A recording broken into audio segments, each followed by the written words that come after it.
how it has evolved. Jim Brown walking off the field under his own power gets a nice round of applause from the Kewaskum fans. It will be 2nd down and 7 with the ball at the 48-yard line. Daringer comes in to replace Brown at the other running back with Heber again in the wingback position. Takes the handoff, back to pass. He's being pressured. He dumps it out to Butz. He jumps up. Good catch. First down for Kewaskum. Dennis caught that in some traffic, but a nice pass by Fulman. The only way he could get it there was just the way he did. I really am impressed with Mark Fulman's poise and his confidence in his throwing ability. He stood there and he could see people coming at him. He waited until Dennis broke on his cut, and then he threw the ball well to Dennis away from the defensive man, knowing that he was going to get it. And that takes some doing. It's a very admirable trait for a quarterback.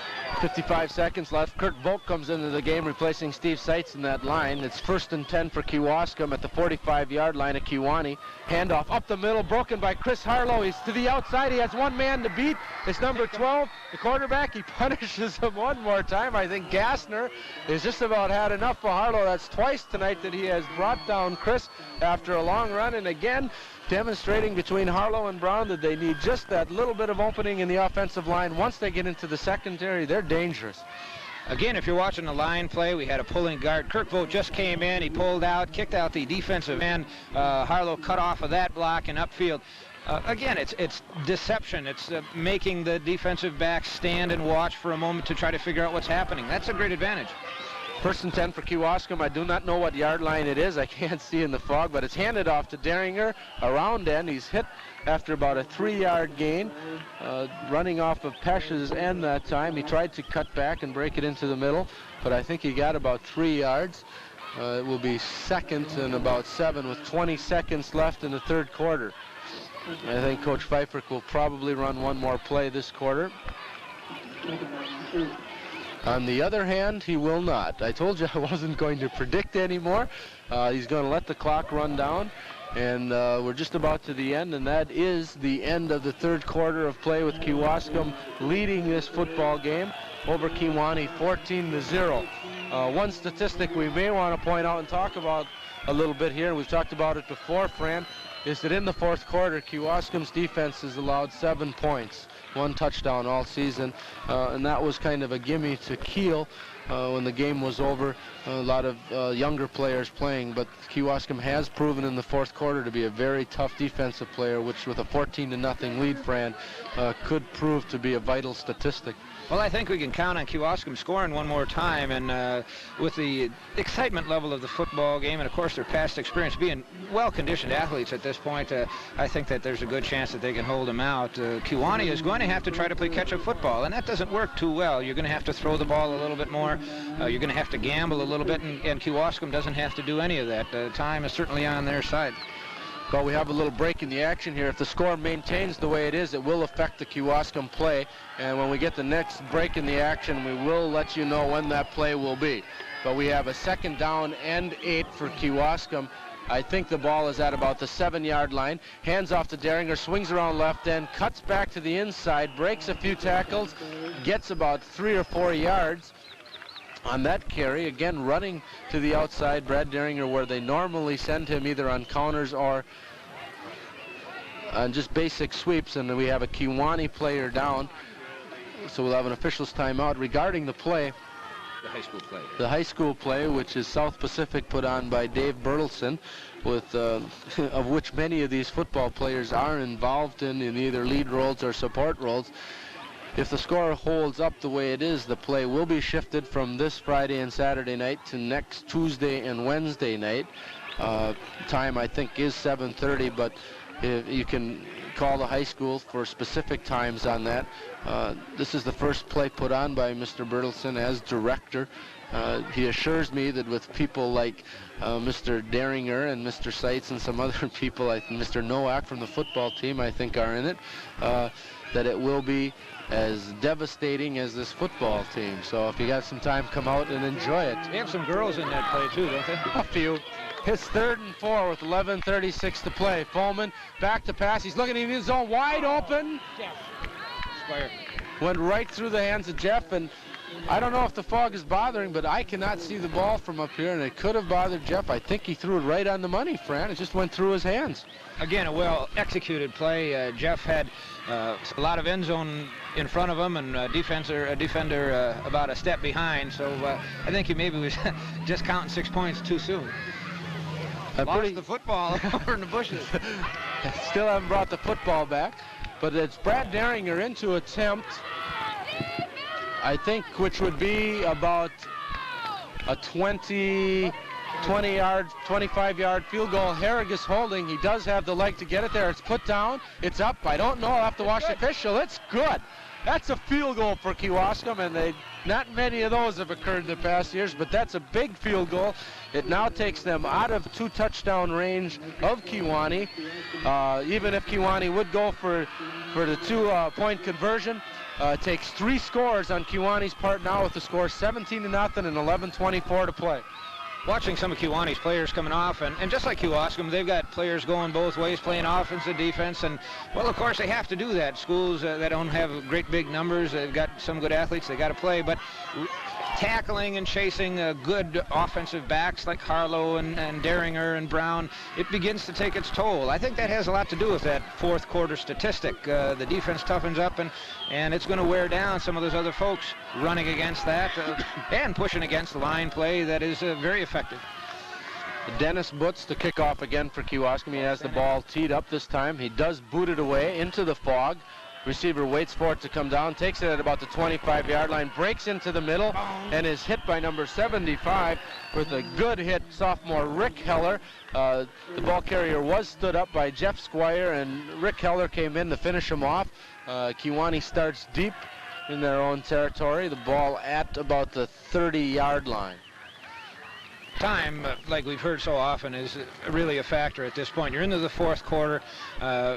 If Kewanee has any expectations of winning this game, it's got to be 3 touchdowns, and it's got to be in the fourth quarter.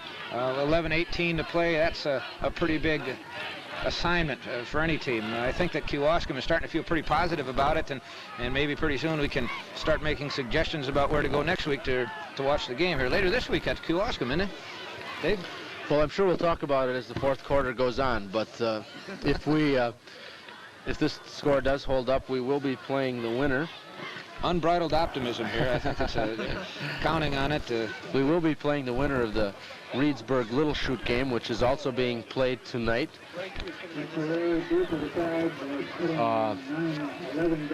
That game will be played at Kewaskum on Saturday at 1:30 in the afternoon. Moving yard markers, so the announcers. Because of the fog, the yard markers have been moved to the near side or our side of the field. The fog is getting to be a factor here. I have lost the ball numerous times from our vantage point, and I'm sure the players will begin to lose it. Gassner leads them up on 1st and 10. He looks out, quick pass out to number 34. He catches Steve Seitz from his linebacker position on a good read, holds him to about a 2-yard gain. That was number 34, Gary Schaefer, on the quick out thrown by Gassner, the quarterback. Kewanee going quickly here without a huddle. With 10:50 left, they feel they have to go in a hurry. 2nd and 6 for Kewanee. Snap back to Gassner. He's looking from the shotgun. Throws out to number 44. It's incomplete. I think that ball was off his helmet, and I'm pretty sure he had some trouble seeing that ball, Fran. Well, I think that it was he had to look over his shoulders running down and away from the ball. A little bit difficult. Pretty well thrown. The ball was there. It hit him. Just a difficult one to catch. The moisture in the air, the temperature, all those things are factors. Kewaskum is staying with a 4-4 defense. They've been real successful with that. They got 4 down linemen and 4 linebackers playing effectively. 3rd and 4 for Kewanee. From the shotgun again, Gassner. It's 3rd and 6. He bobbles the snap. He turns around. He's being pressured. He throws the ball short. The ball is kicked over here, too. And I think we may have an interference call on number 61, Gundrum, even though that ball was thrown short. The officials are discussing it. Nope. The ball was tipped, as you may have heard in the background, by our color commentator, Mr. Charlin. And once the ball is tipped, takes off the interference, and that's what the officials called. Pretty good heads-up call by the officials. I like the way they conferred. Absolutely. That it shows that they understand the rules and they're playing it right. That once the ball is tipped by a defensive rushing lineman, it was either Dave Pesch or Brad Deringer, and at the time that ball is tipped, then it's a live ball, and anybody goes for it. The fact that they bumped a little bit out there at that point was not a factor. 4th down with 10:32 left. The ball is just short of the 40-yard line. Gassner is in punt formation, but he's not that deep. Coaches are yelling, watch the fake, but he is going to kick it away. He kicks it towards the sideline. The ball takes out of bounds, a low kick. Kewaunee hasn't had a real effective kicking game. Kewaskum will take over with the ball at the 34, 35-yard line. Pretty good field position with 10:26 left. I'm sure what's on Coach Pfeiffer's mind right now is let's get these 10 minutes or some of this clock run down and get Kewaunee deeper in the hole, Fran. Well, ball control, and of course you don't want to get any of your key players at this point injured. I would start looking for, after this series or after this drive, some substitution. 1st and 10 for Kewaskum. Fulman takes the snap, hands off on a quick opener up the middle to Harlow. He's close to a 1st down, picked up at least 8 yards on a nice 1st down carry by Chris, running over the right side of the Kewaskum line once again. At halftime, right after halftime, I mentioned that Brown was leading the rushers. Of course, Harlow is leading the rushers with 61 yards at halftime, and he's had 2 excellent games this half. I think he's probably approaching 100 yards here in this game. We have 2nd and 2 for Kewaskum. Fulman takes the ball, hands off the second man through Brown, who's in there again. And he's met at the line of scrimmage for no gain. Possibly lost a half a yard, but it'll bring up a 3rd and 2 to 3 yards for Kewaskum. Jim Brown goes out of the game, and Brad Deringer and Rick Heber will stay in. Of course, the opportunity to participate gives the players a lifetime of memories. This is something that they are going to remember. I feel that it's just a great thing for them.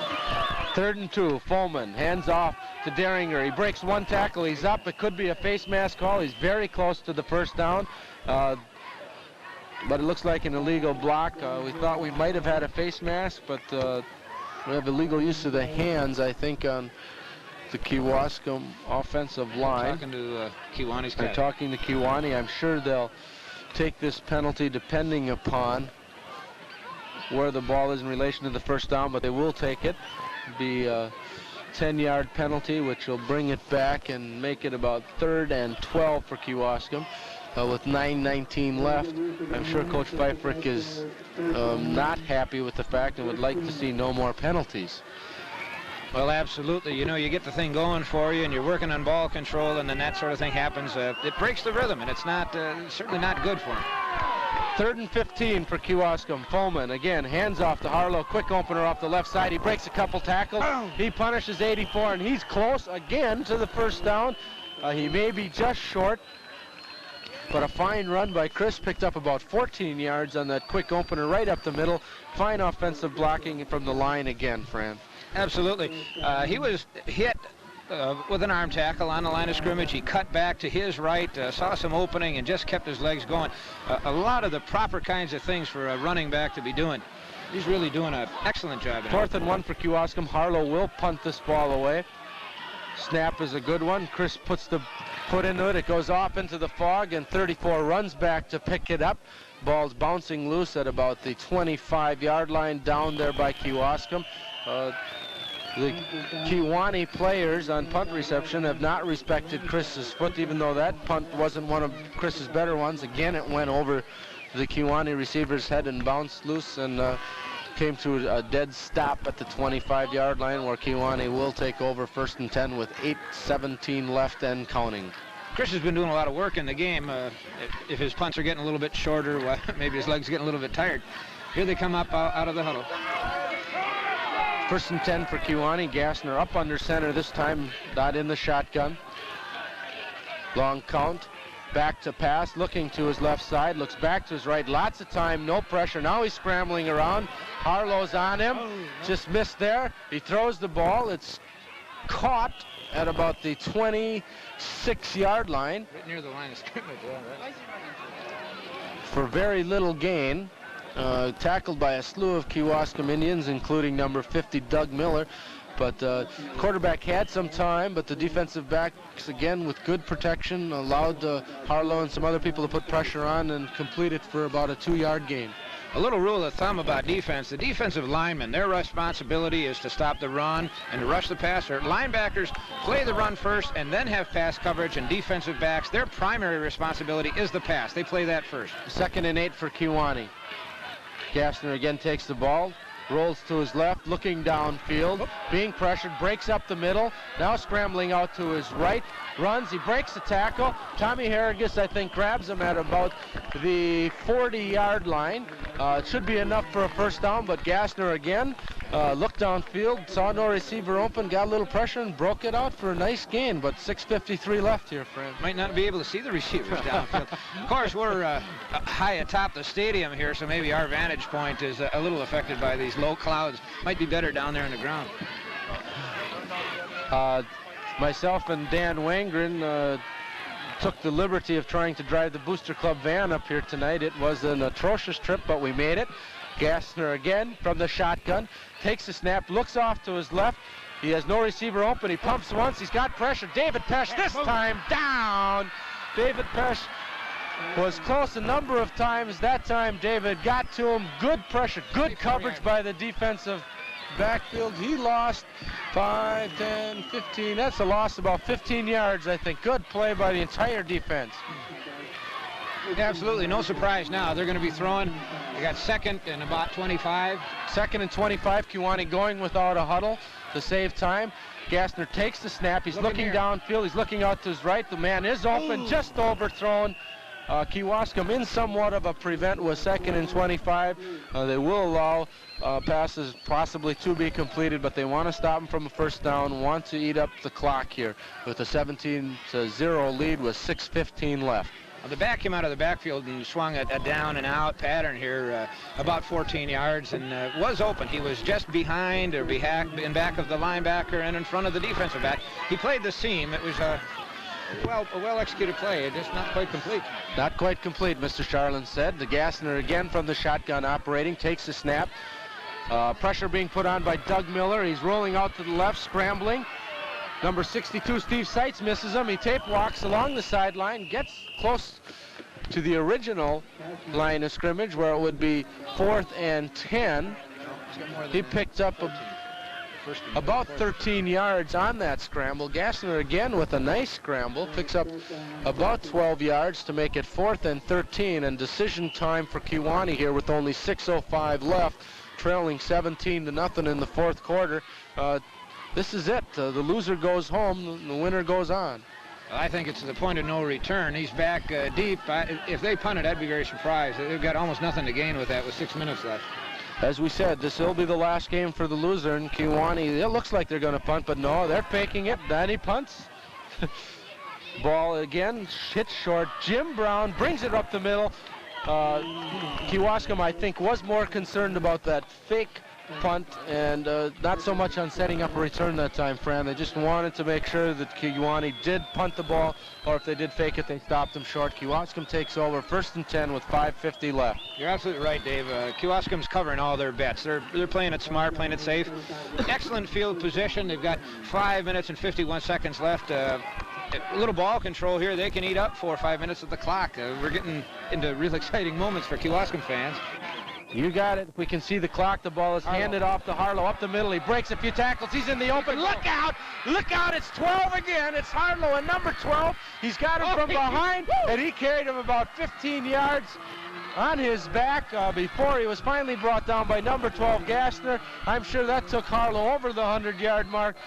Absolutely. Outstanding run again by Chris Harlow. Broke 3 tackles at the line of scrimmage, and he's off to the races. 1st and 10 for Kewaskum. I'm going to suggest to Chris's dad, Coach Joe Harlow, maybe could rent him out at the county fair for rides. He did a nice job. Paid 25 cents for a ride like that.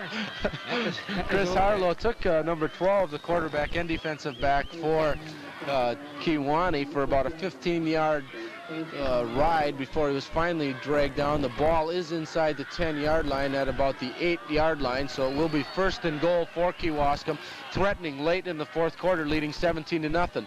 Tolman up gives the ball to Derringer straight ahead. He breaks through for 2 or 3 yards over the left side of the Kewaskum line. We got a sophomore running back in, Greg Dreher, from Newfane, Wisconsin. No kidding, Newfane. He's in there playing. Has done a nice job. A short, strong player. His folks are here tonight. It's great to see the kind of support, and I think that that's what makes a winning program. You get support. Coach Pfeiffer has done a lot to work with the kids academically and athletically, and the parents are supporting it. It's really turning out to be a winner for him. 2nd and 7. The ball again given to Derringer to the left side. He gained a yard the previous carry. He breaks in for another possible yard. I'm sure, again, Coach Pfeiffer concerned with the clock more so than he is with the score at this present time, leading by 17 points.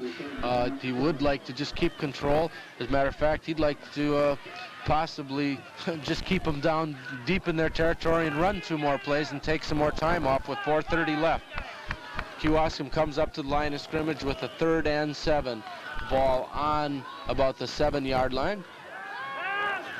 Thrown into the end zone.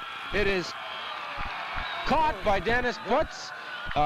Signaled touchdown by one official. I'm waiting for the other official, but it is a touchdown. Dennis Putz from Mark Follman, a 7-yard touchdown pass. They certainly didn't follow our lead. Now we're telling them ball control and eat up the clock, and Harlow breaks a big one, and Butz gets a touchdown here. That's a good way to do it. That makes that ball control even less important. There's nothing like points to be put on the board. It's 23-0 right now with 4:18 left. Derringer in again, trying to kick the ball into the woods. Maybe they won't find it. He drills it, but it is off to the left, as the official tells me. I cannot see the goalpost. I think you can maybe see the goalpost on your screen, but this fog has made us seem like we are sitting out in an isolation ward someplace in the mental health center. Don't give anybody any ideas. A lot of folks back home have been suggesting that. A lot of substitutes are coming in now for this kickoff for Kewaskum. We can run down the list here a little bit, give you an idea of some people who you can look for on this play. Of course, Rick Heller's been in before. Rick Staler. Number 30 is John Mertzik. John's got good speed. He's a good track man.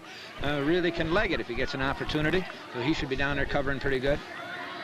Landvatter.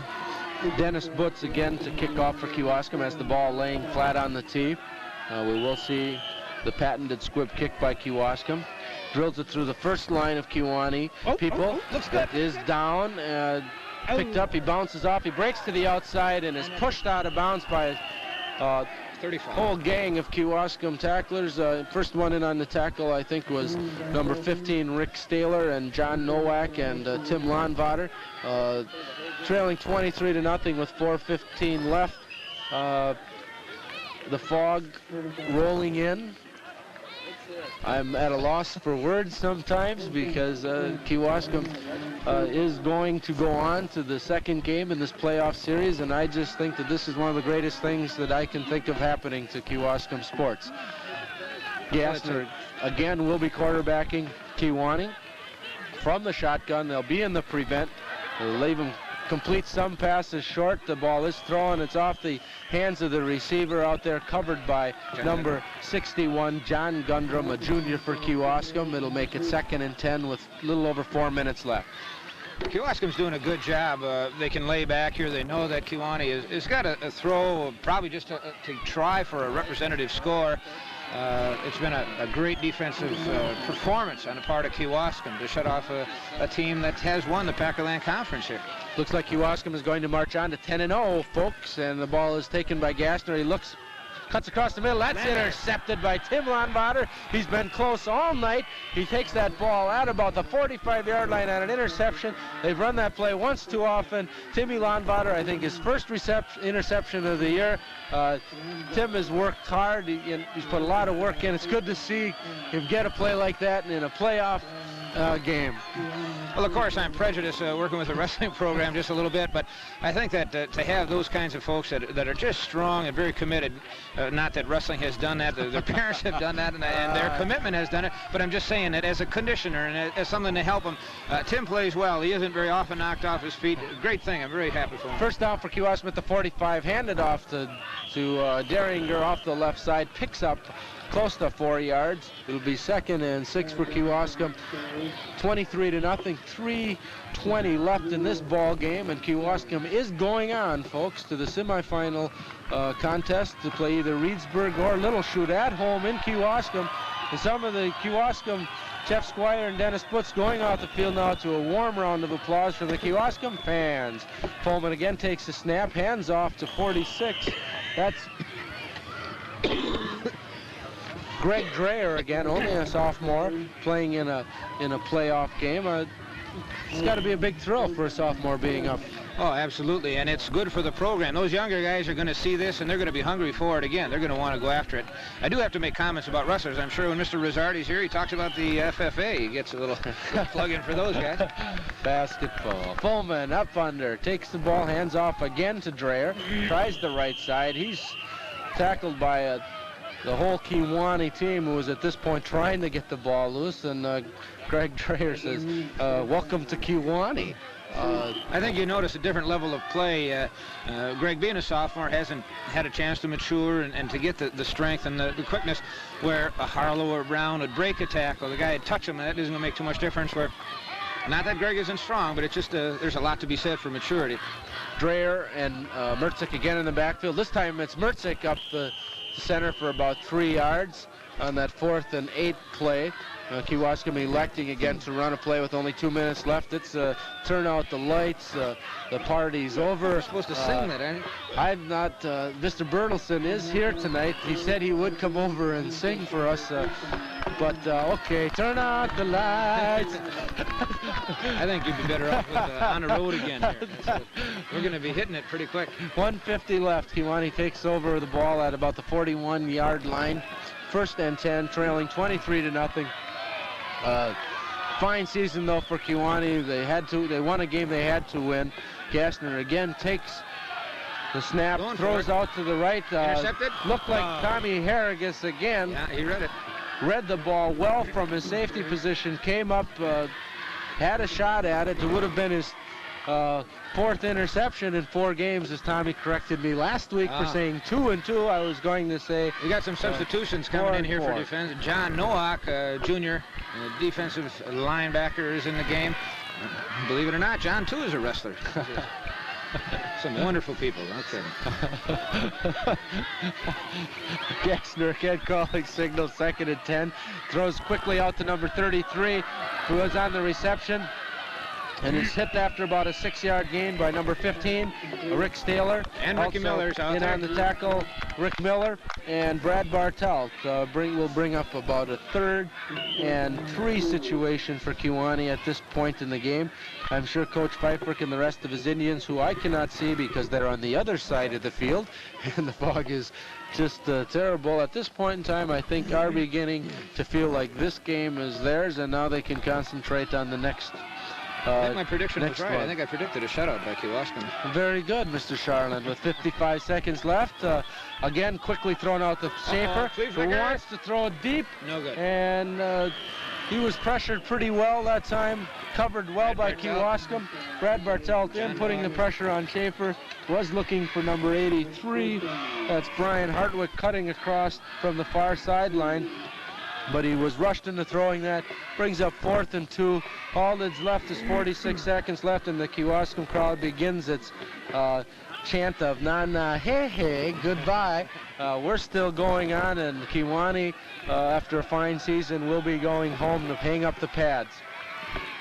Gassner from the shotgun, the last hope for a possible score. He rolls to the right. He's going to run it. He's looking for 1st down yardage. He strings it out. Runs out of bounds at about the 48-yard line, enough for a 1st down with 40 seconds left to play. the fog beginning to roll in. All that's left for myself and Mr. Charlin and Mr. Chambers to do is decide on a place to get something to eat, I think. Get something to eat and figure out if we can get this booster club van to operate its way back to Kewaskum. Well, Mr. Semlica said we have to bring it back or we can't show up, so I guess we better. Again, we would like to thank the people who granted money for this broadcast. Just a superb job, and thanks again. Gassner on their first down and 10, throws out to number 84, who tried to flea flicker, pitching back to 32, tried to pitch that ball back to Lonnie Van Gatham as he was hit. 30 seconds left. Kewanee pulling out all stops. Maybe should have done it a little earlier. They are trying to get a score on the board, I think, for pride's sake more than anything. But those are high-risk plays, though, Dave. And I think earlier in the game that maybe that just wasn't the place for it. With 2 scores down at halftime, I think they felt they had a chance, and they didn't come out doing anything like that because the chances for turnover, like right there, he got hit just as he pitched it. It could have just as easily been recovered by Kewaskum. Early in the game, that wouldn't have worked for him. Again, Kewaskum shutting out the Packerland co-champs Kewanee. It's got to make Coach Pfeiffer and Coach Koth and the rest of the coaching staff feel pretty good that they can go into a game like this where the caliber of play is definitely better than most conference games and shut them out. Gassner with 28 seconds left, looking to pass, being pressured, missed by Heller. He breaks back to the middle, hurdles a man, and is finally brought down by number 72, Brad Cassakert in there. And number 85, that's not 85. Tim Geidel, I know, is hurt. That's 65. John Nowak in on that tackle with 18 seconds left. It is a first down for Kewanee. And the Kewaskum fans beginning to hoop it up. And Kewanee takes the timeout, a very strategic timeout. I think they feel that they probably can pull this one out, Mr. Charlotte. Well, I think that they're going to, and the game's not over. The buzzer hasn't rung, and any boy that has ever been coached properly and has the guts that it takes to play football has pride. And they want to do the best they can right to that final buzzer. They're in there, they're going to run another play or two and go for whatever they can get. It's a tribute to them, and it's a tribute to Kewaskum. They played a good team. We don't want to give the impression that this was not a good team. We've said several times, a Pac-12 Conference champion, and you get to the playoffs, you got to be good to get there. And Kewaskum has shown that they certainly have a lot of potential. And I don't think they had any injuries tonight to speak of. Brown got banged up a little bit, but that's good. I mean, it's good that they aren't hurt. Gassner, which may be the last play of the game, back to pass from the shotgun. Could be a screen set up nicely. Dumps the ball off to 28. Kirk Pellner, he breaks to the outside. One man to beat, and he's dragged down by number 88, I think, Jeff Squire, who's back in the game with 8 seconds left. And I think as much as Kewanee would like to get in, Kewaskum is a proud outfit and would like nothing more than to show the winner of the Reedsburg Little Shoot game they're capable of shutting a team out in tournament play. Absolutely. Like Coach Pfeiffer said at the Pep Assembly today, they're excited about this and they really want this game, but maybe just looking a little bit ahead. They aren't going to be satisfied with just this. They really feel that they have the offensive tools to move the ball and to maybe win it all. That's the thing they're shooting for. Playing in Madison week after next. This is not this next weekend, but the following weekend. That, of course, is the goal, and you have to have goals. I think everybody has to have them. The team certainly does. They're looking for it, and it's what a great way to start the athletic year. The senior leadership, I think, is going to be a good start for the basketball season, certainly the wrestling season, and the cheerleaders are happy, so I imagine the gymnasts are going to do better, too. As you said, Fran, most of these athletes are not just one-sport people. Most of them either wrestle, play basketball, get involved with track. This is just a fine kickoff. Gassner, which should be the last play of the game from the shotgun, looking deep, throws out to the right. I can't see that receiver. I think it was broken up out there by a Kewaskum defender. I saw the light gleaming off a helmet streaking through the fog there. I guess that's an indication something good happened. There's 3 seconds left in this contest, and Kewaskum will be going on in the WIAA Division III playoff. And we will be there. I will be there. Mr. Rizzardi again will be unable to attend. We will probably be asking Mr. Charlin, but only after we hear the critics' remarks. Maybe I'll be fired after this play-by-play, but Gassner, back on the last play of the game, launches it into the end zone, and there's going to be a penalty, and I think it'll probably be defensive interference, which will allow them to have one more play. If that's what the call is, half or the game cannot end on a defensive penalty. The fans are out on the field celebrating already, and they'll probably have to get the fans off the field and allow Kewanee to run one more play. I couldn't see who the number was, but there was interference called on Kewaskum on the last play of the game. The ball will be marked probably around the 5-yard line. You're right, Dave. You can't end the game, you can't end a half on a penalty against the defense. If it had been against the offense and the defense declined, of course, the game would have been over. So they do have one more chance for a score. It's not bedlam, but it certainly is a great deal of enthusiasm over there in that cloud. I know there's people there. I can hear them. Through the fog again, probably the leaders of that gang were Andy Pesha and Bill Heber and Eddie Miller, who have been following this team since their freshman year. They all have boys playing, but have just been avid fans along with Tom Bartelt. And there's just been a fine crew of people who have followed this team. It's the last play. Here we go. Gassner takes the snap. He rolls to the right. He looks like he would like to run. He's caught from behind, and this time it's all over. Intercepted. Intercepted. Sure. That's the ball game, whatever happened in the fog. Thank you, ladies and gentlemen. It was a pleasure. I enjoyed backing up and filling in for, filling in for Dave Rosardi. Thank you very much. Kewaskum has gone on to beat Kewanee 23-0 and will advance to the semifinal game between the winner of Reedsburg and Little Chute. We will try to get Coach Pfeiffer over for an interview and some comments on tonight's game and the upcoming game on Saturday, which will be at 1:30 at Kewaskum. Again, we will be there, hopefully, unless the critics get on us so bad that we are canceled. But from the fog in Kewanee, it's Kewaskum with a 23-0 victory over Packerland champs Kewanee. Congratulations. We're here with Coach Pfeiffer after tonight's 23-0 convincing victory over Kewanee. Congratulations, Michael. Really nice job after a long ride up here. I have to believe that you have to be awfully pleased with your defensive unit and probably provided the turning point of the game. Yeah, that goal line stand was a big series of plays for us, and being able to score after that, I think mentally made it tough for Kewanee to come back. And it seemed like after we got 2 touchdowns ahead, it maybe forced them to do some things differently on offense than they really wanted to do, and therefore we got some interceptions, and we're able to control things pretty well after that.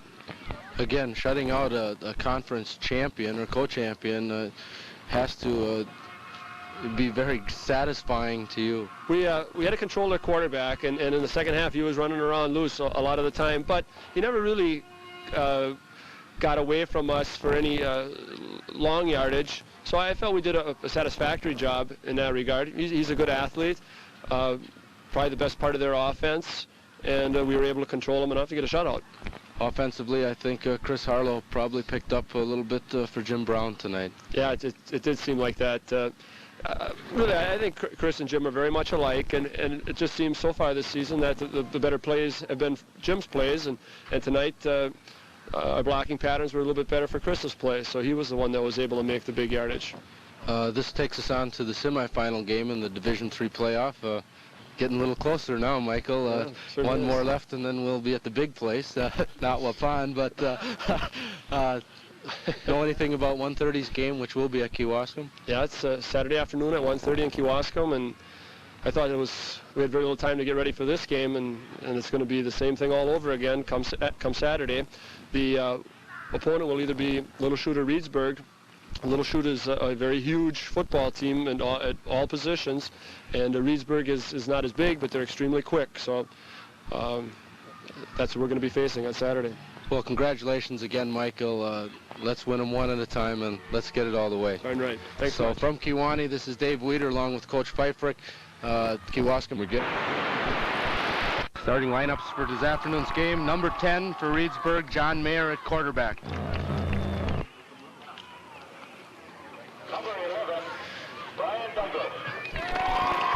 Number 11, Brian Douglas will be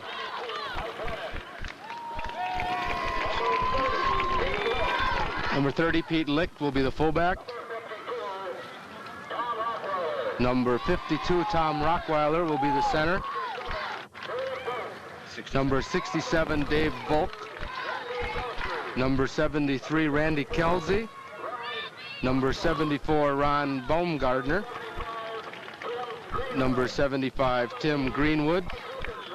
80. And number 80, Mike Hawkinson. And number 83, Brian Wright.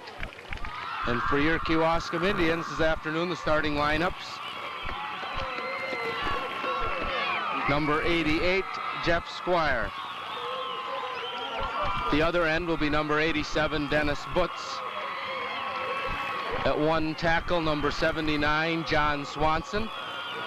At the other tackle, number 74, Gary Butzloff. At guard, number 62, Steve Seitz. The other guard, number 60, Brad Bartelt. At center, number 50, Doug Miller. At quarterback, number 10, Mark Fulman. At the fullback, number 32, Chris Harlow. At one halfback, number 24, Ricky Heber. And at the other halfback, number 20, Jim Brown.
Good afternoon, football fans. Welcome to today's WIAA Division III semifinal game between the Reedsburg Beavers and your Kewaskum Indians.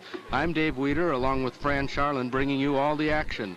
Reedsburg comes into the game at 9-1 and champions of the South Central Conference, while Kewaskum is undefeated at 10-0 and champs of the Eastern Wisconsin Conference. Reedsburg advanced to this game by defeating Little Chute 48-17, while Kewaskum downed Kewanee 23-0. We have a large crowd on hand, an absolutely perfect afternoon for football. Everything seems right for this big game. Kewaskum, Fran? It really is a big game. Everybody is just sky high. Even the cheerleaders had extra practice this week. Parents are here in support. Booster Club. Everybody is really into the game. The banners all over town. It's just great to see. I think it's a great thing. And the added excitement this week, they announced in the Eastern Wisconsin the individual players from the conference who were selected as all-conference players, and Kewaskum certainly had their share. Through the course of the game, we'll be mentioning different players who were so honored. I think that it is quite a tribute to the team, the amount of people that they had selected as outstanding and representative of the Eastern Moraine. Reedsburg has won the toss and has elected to receive. Dennis Butts for Kewaskum will be kicking off. As we said, it's just absolutely beautiful here. No rain, no snow, no fog. Very little wind, should not affect the game at all.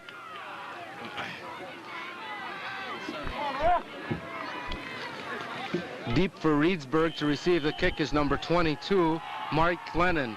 Kick by Butts is taken by Reedsburg at about the 30-yard line, advances up through the middle, close to the about the 45-yard line. It'll be 1st and 10 for Reedsburg at the 44-yard line.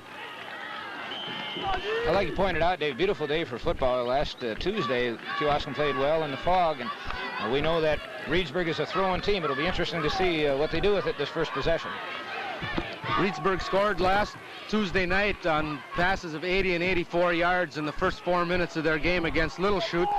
Kewaskum will be aware of that. Mayer takes a snap on a quarterback draw, and he's hit. Mayer dropped back as if the pass and was broken through. Ricky Heber broke through the line along with Doug Miller and brought him down for a yard loss. Reedsburg looked like they were going to pass, and Kewaskum was right on him, Fran. Well, I think that's probably a result of the scouting. Everybody that scouts Reedsburg knows that their quarterback likes to pass, so maybe he thought he'd try to pull something right away. 2nd and 11 for Reedsburg. Mayer again leads them up to the line of scrimmage. Mayer takes the snap, fakes into the middle, running the option, pitches out, it's fumbled there. Kewaskum is on it, and Kewaskum has the ball. A big break early for Kewaskum. That fumble recovered by Chris Harlow. Again, people trying to run wide on Kewaskum. They strung it out very well, caused the fumble. Big break for Kewaskum early, Fran. No question about it. And it was a break. The play at the defensive end wasn't what it could have been, and he slid out. But Chris is a quick back, and he got out there, recovered very well, and recovered it. Very important play. First down for Kewaskum at Reedsburg's 47-yard line. Fulman up under calling signals. Takes the snap, hands off to Brown around left end. He cuts up the middle for about 5 yards. Good play on first down for Kewaskum. Going again with Brown and Harlow in the backfield. Mark Fulman at quarterback. Doug Miller centering the ball. Well, I think that Kewaskum certainly has established a running game in every game so far. They're going to do that again. They can throw, and it looked like Reedsburg wanted to throw early and then went to the run. 2nd and 6 for Kewaskum. Fulman hands off to Brown up the middle. Big hole at the line of scrimmage. Should be close to a first down. Again, nice hole at the line of scrimmage. It should be about a yard short. Gain of about 4 yards on that play. It'll be 3rd and 1 for Kewaskum.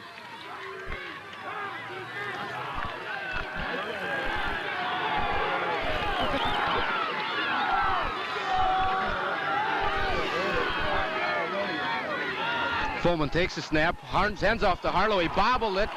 A bad exchange between Fulman and Harlow. Looks like he had no gain. Bring up 4th and 1, a big 4th down early in the game for Kewaskum. Fulman looks like he's staying in the game. Reedsburg is running what appears to be a 6-2 defense, a 62, and a little bit different alignment than maybe most of the teams in eastern Wisconsin, certainly different than the several teams that we've seen so far. I think that that is going to be something they'll be able to adjust to pretty quickly. Big 4th down play for Kewaskum early. 4th and 1, Fulman up under calling signals. Fakes, goes on a quarterback keeper off the right side. He's across the 40-yard line, close to the 30. First down for Kewaskum, no penalties. The first down of the game for Kewaskum. Big 4th down play, Fran. Good to see Mark do that with the ball. I think that throwing is real important, but if he can establish that double threat, why, that's going to make it easier for him to do what he has to do. Little different play for Kewaskum. We haven't seen Fulman carry the ball much at all this year. 1st and 10 for Kewaskum. Fulman hands off to Harlow, straight ahead, big hole. He breaks to the right, one man to beat, number 80, and number 80, Mike Hawkinson, kept Chris Harlow from breaking that one around end for a score. Absolutely. Again, folks at home, I think that one thing you want to watch is the leg action. A running back like Chris, when he made that contact through the hole, his legs were going. The tackler hit him, his legs were going. That's the key to any running back. That's balance, that's drive, that's the thing that's going to get into downfield. And if you have that, well, you're going to do all right. 2nd and 5 for Kewaskum. Gain of 5 yards by Harlow on that last carry. Kewaskum marching. We have penalties. Motion. More than likely we have motion.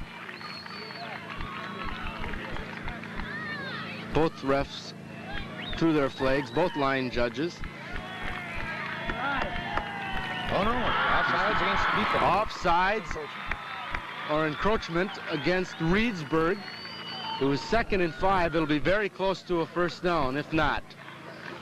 Give me an opportunity here to suggest as long as the weather is so good, and I think that our camera work is always going to be impeccable on West Bend Community Cable, that you can watch the line play. It's so important to understand what's being done by those guys up in front that make it possible for Brown and Harlow or Deringer to make the yardage they do. Not quite enough for a first down. It'll be 2nd and less than 1 on the encroachment penalty. Kewaskum on the move early in the game. Bowman hands off to Brown straight ahead. Another hole at the line of scrimmage. He has enough for a first down. Kewaskum is certainly establishing a running game. They're going right at him, but they're also mixing the plays well within the running area. I think that as long as they can do that, there isn't a great need to throw. You're going to have to mix it up a little bit, but you go with what works for you. They made some substitutions here. Ball's on the 19-yard line of Reedsburg. 1st and 10 for Kewaskum with 7:30 left in the first quarter. Bowman, fake on a counter to Deringer around the left side. Read well by the end, but I think Brad picked up about 3 yards still. That play's been very effective for Kewaskum, as teams have been keying on Brown and Harlow, and they fake both to Brown and Harlow and then go on a counter to Deringer to the left side. Right, it's coming against the grain. You set up a flow. When we use the word key, that means that the defensive man is watching the movement of the offensive guard or something like that. It's a little key for him to tell him where that play is going. And if you mix them up, why, that can help you. 2nd and 8. Fulman hands off to Brown around the left side. He cuts. He's going for the corner of the end zone. He's brought down finally by number 10, John Mayer, for Reedsburg, but a good gain by Jim Brown as he broke that off the left side, cut to the outside. Official timeout. I think it's very close to the first down, so they'll be calling in the chain gang for a measurement, but a good run by Jim Brown around the left side. Absolutely, and inside the 10, you know, you always want to get as much as you can on that play so that whatever you got first and goal can be as little as possible. Now, we were talking about keys before and the interior line play. I don't mean to overstress that, but the easy thing to do in watching football is watching the man with the ball, and certainly when you have skilled backs, that's pretty exciting. But we do have to point out that they're running, and last week I think is indicative of that point, where Jim Brown didn't have a big game, where Chris Harlow picked up the slack, had about 179, 180 yards. Jim was held to just under 70, but the line play and the blocking patterns are so instrumental, and it is an art all by itself. You know, those guys are down there in the pits digging it out every time, and that's so often where a game is won or lost. Watching that, of course, is what we're going to be able to see here in this better weather today. 3rd and less than 1, about the length of the football for Kewaskum. The ball is on the 10-yard line. Our vantage point does not allow us to see yard markers from here, but I think the ball is just at about the 10-yard line. 3rd and 1 for Kewaskum. Fulman, pitch out to Brown around the left side. Good play by number 43, Gary Douglas, fought off the block of John Swanson and contained Jim Brown as he tried to break around the left side. Again, it'll be very close to a first down. Good play on a part of the defense, playing off a block by John Swanson. Takes some doing. You know, John did pretty well this year in Eastern Wisconsin and was chosen as first team all-conference both offensively and defensively. So John's had a great year. Brown actually lost 2 yards. It'll be 4th and 3 for Kewaskum. Another big 4th down in this drive. Fakes. He's looking in the end zone. Oh! Ball was thrown right to Chris Harlow, and you could even see Chris's head jerk away. I think that time he was trying to run before he got it, Fran. Yeah, I think he figured he had that one, and of course the excitement level is going to cause that sort of a thing, but a good offensive drive. They got Reedsburg deep in the hole. It'd be important for them to get sky high right now and hold them. They don't want to let them move out of the hole down here and get the ball. Now, Reedsburg has a good punter. Both teams are equipped, you know, the specialty teams are very important, and Reedsburg, I was watching him during warm-ups, he's a good punter. Let's hope he has to do it. Mayer leads Reedsburg up. On the keeper around the left side. Picks up good carry to about the 18-yard line, 15-yard line for Reedsburg. He's close to the 20.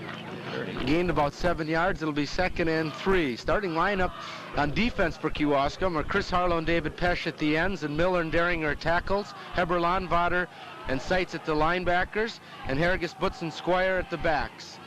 2nd and 2 now for Reedsburg. Mayer again keeping it himself around the left side, breaks free, break the tackle of Dennis Butz, who tried to hit him high. He's out across the 30-yard line for a first down on a nice carry by Mayer. He's got quick feet, point we pointed out before. What they're running there, of course, is that option play. The quarterback comes down along the line. He has the option of giving it to the fullback into the line, or he can run the ball around the end or pitch it if they force a play. Kewaskum has to force that quarterback to do something with that ball sooner than that. They want him to get rid of it in a hurry. 1st and 10 for Reedsburg on just over the 30-yard line.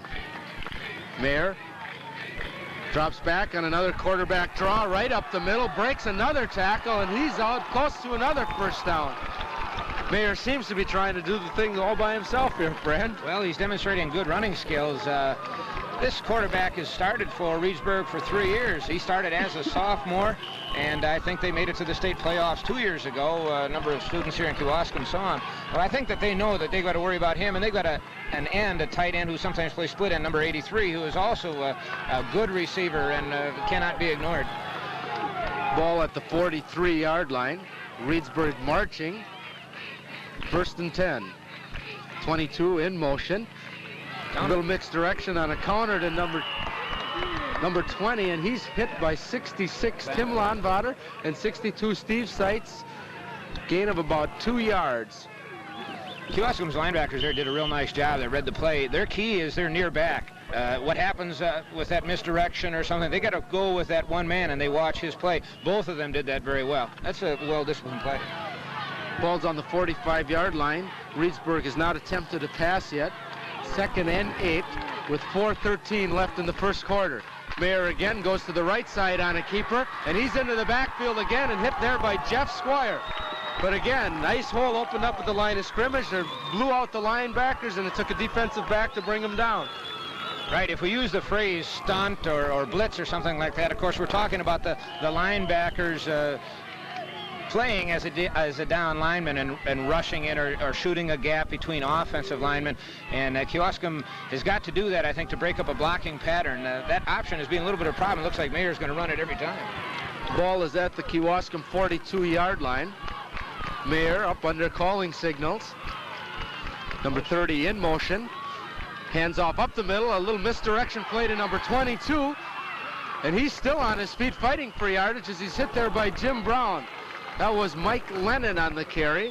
He picked up 5 yards. And again, good first down call and good first down yardage for Reedsburg. Yeah, what they don't want to do, Kewaskum certainly doesn't want to let Lennon get outside. He's a fast back. He's only about 150 pounds, but he's short and stocky, and he really moved it. He showed it there. He's not easy to get down.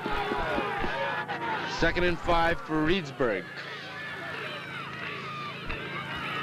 Pitch out to number 22, Lennon. He's around the outside being chased by Dennis Butz, who throws him down hard out of bounds at about the 34-yard line. He's short of the first down. It'll be 3rd down for Reedsburg.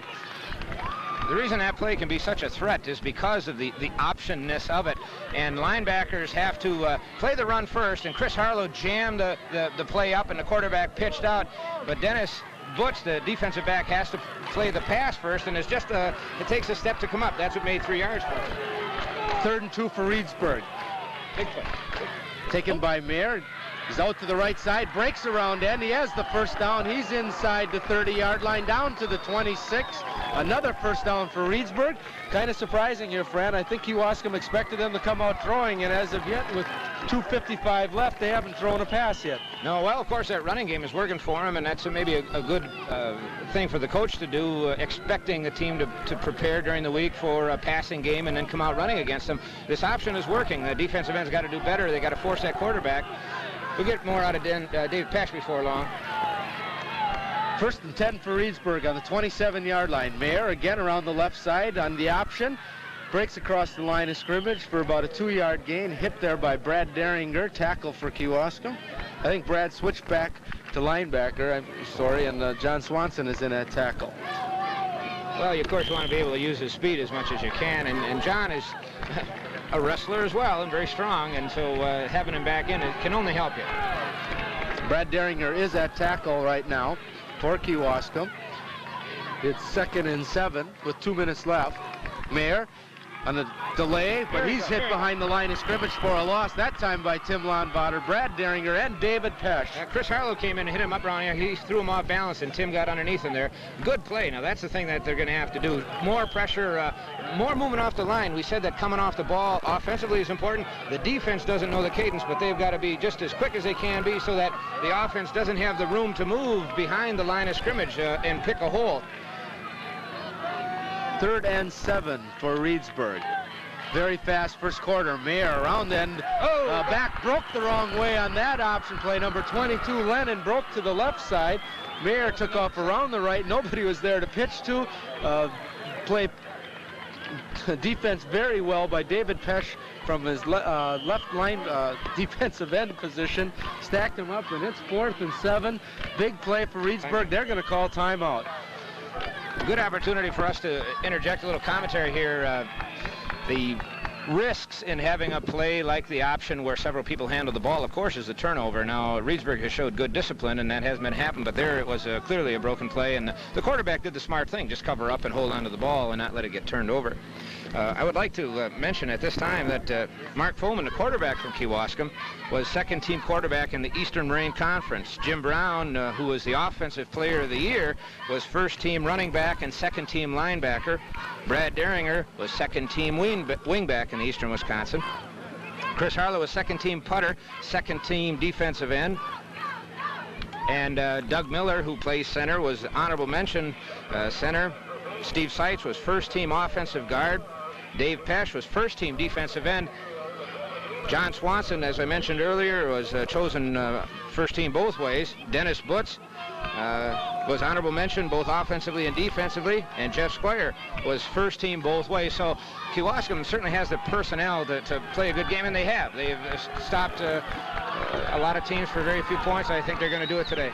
4th and 7, the ball's at the 24-yard line, and this is where Kewaskum has proven tough. Big 4th down play for Reedsburg. 4th and 7. Mayer takes the snap. This time he's dropping back to pass. Pressure put on by Harlow. The ball is overthrown, and defense very well by Jeff Squire and Tom Harrigus. We do have a penalty flag. Preliminary signal is holding on Reedsburg, so the play wouldn't have been any good if it had been completed. Kewaskum will more than likely decline this penalty as they will be able to take the ball over. But a big 4th down defensive play. Good pressure by Chris Harlow. Absolutely. 2 facets of pass defense that you have to have. Pressure on the quarterback and good play by the defensive backs. And the people that Kewaskum has in the defensive backfield with Dennis Butz, Tommy Harrigus, and Jeff Squire. They're tall, they're intelligent, rangy, and good speed. They cover a lot of ground. That ball was almost picked off. 1st and 10 for Kewaskum.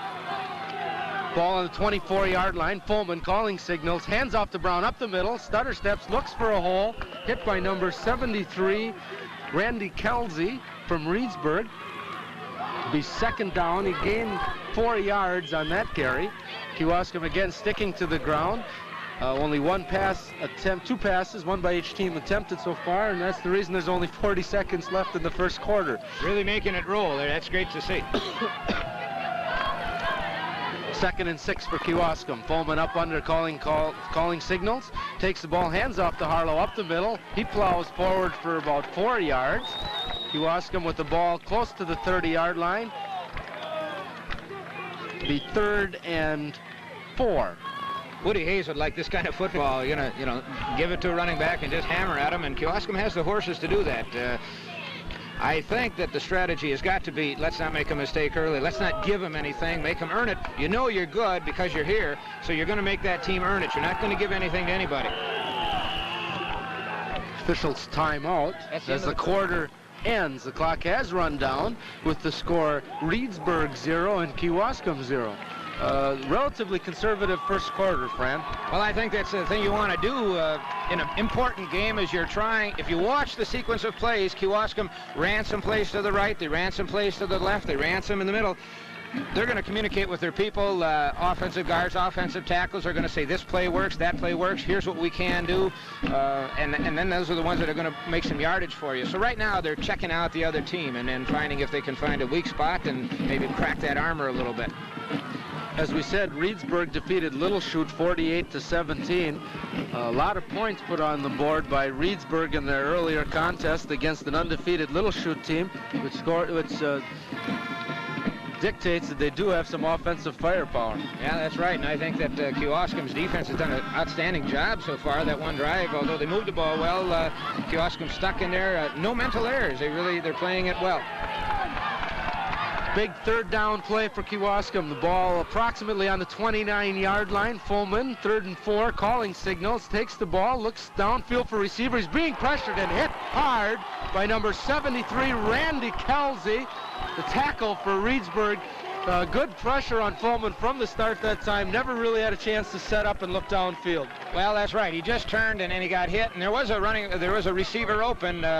And I talked during the week to Ricky Heber, and he said that pretty often he can sneak around there away from the flow, which was what they were trying to do. And Ricky was open, but unfortunately just wasn't able to find it. Chris Harlow back to do the punting. He's done a fine job for Kewaskum, averaging over 37 yards a punt. Good snap. Chris lays it down, right down the middle. Good punt, taken by 83, Brian Wright at the 40-yard line. Missed by Dennis Butz. He's up the sideline and knocked out of bounds by Gary Butzloff and number 21, Brad Deringer. But a nice job by Brian Wright to pick up about 14 yards on that return, and the ball will be at the 47-yard line of Kewaskum. Good field position for Reedsburg. Absolutely. A nice move by the man receiving the ball. He faked a little bit in and then cut out to the outside. And Dennis, as rangy as he is, his arm wasn't long enough to hook him on that one. 1st and 10 for Reedsburg with Mayer leading him up. Lickle and Lennon in the backfield. On the option, Mayer around the left side, breaks into the defensive backfield again, where he has to be brought down by Squire and Harrigus one more time, but we do have a flag. Looks like we have motion, I think, is the preliminary signal on that play, as the ref is pointing to one of the interior linemen of Reedsburg. But a good play, looks like it's going to be brought back. Absolutely, and a break for Kewaskum. If you're watching the offensive play of Kewaskum's line, then of course you're going to watch the offensive play of this Reedsburg line is coming off the ball nice. They laid some blocks on the Kewaskum's defense. Linebackers, 2 of them got chopped down on that particular play. It's absolutely essential that a linebacker keep his feet and keep moving with the play. They can't afford to do that because they, in a sense, the second line of defense, if that running back gets through that first line, they've got to be there to pick him up. And this is real important that offensive line for Reedsburg is able to do that if they're going to move the ball.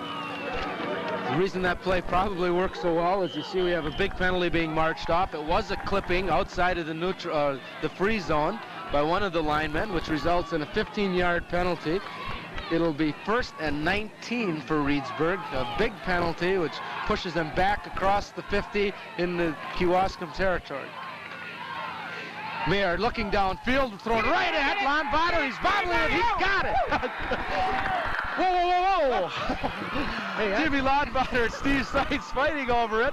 Lodbotter juggled it and finally brought it in. Well, so important. Last week you mentioned his first interception, and here he gets another one. So important at this point to pull that away. Dave, you mentioned a minute ago the free zone. Of course, there is an area 3 yards on each side of the ball running up and down the field, and then 6 yards wide where blocks below the waist and what they call chop blocks or cutback blocks are permitted. Outside of that zone, you cannot do that, and it's a real important rule. Ball just over the 50. Big break for Kewaskum. Fulman looking deep to Heber. Throws the Butz out here in the flat. He cuts up field. He's got a wide open field. He pounds Mayer into the turf. He's down at about the 25-yard line. Gain of about 25 yards on that nice toss from Fulman to Dennis Butz. Ricky Heber broken downfield and taken the defensive linebacker with him. Butz cleared out to the left side, was wide open. Good pass by Fulman. Excellent pass and a well-run play. Dennis was, of course, wide open. That's what they needed to get him moving now. That's going to loosen things up here a little bit. Just over 10 minutes left in this first half. The ball at the 26-yard line. Fulman hands off to Browner on the right side. Good block by Steve Seitz. He breaks the tackle. He's down to the 15, about the 18-yard line.